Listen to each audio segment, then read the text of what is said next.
nel celebre liceo Parini come risposta provocatoria alla marcia sul podio Umberto Bossi e quanto hanno fatto due studenti figli di emigranti sardi intervenuti questa mattina a Cagliari alla convention organizzata dalla Fondazione Sardigna e dalla casa editrice della Torre con gli studenti di alcune classi degli istituti superiori di Cagliari.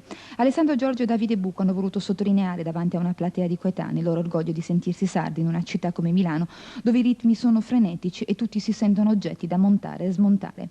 Il giovane oggi appartiene alla cultura del globale, vivono il tempo della pubblicità, di internet, degli oggetti del supermercato, ma non devono dimenticare il locale. E partendo dal suo ultimo lavoro, Lettera ad un giovane sardo, Bachisio Bandino, insegnante delle scuole medie superiori e fine intellettuale, ha parlato di una gioventù sarda che deve guardare al futuro come soggetto attivo della comunicazione.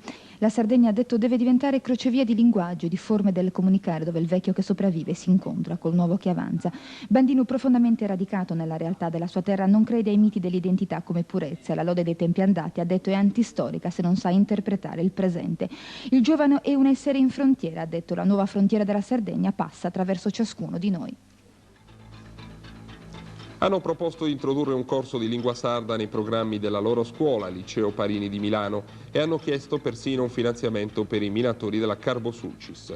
Alessandro Giordo e Davide Bucco sono due giovani che, pur vivendo da molti anni a Milano, hanno conservato forti legami con la Sardegna, la terra d'origine dei loro genitori.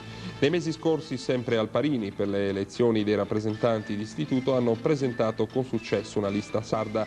Sandro e Davide hanno raccontato la loro esperienza milanese agli studenti delle scuole superiori cagliaritane nel corso di un incontro dibattito organizzato dalla Fondazione Sardinia nella sala congressi della Fiera Campionaria.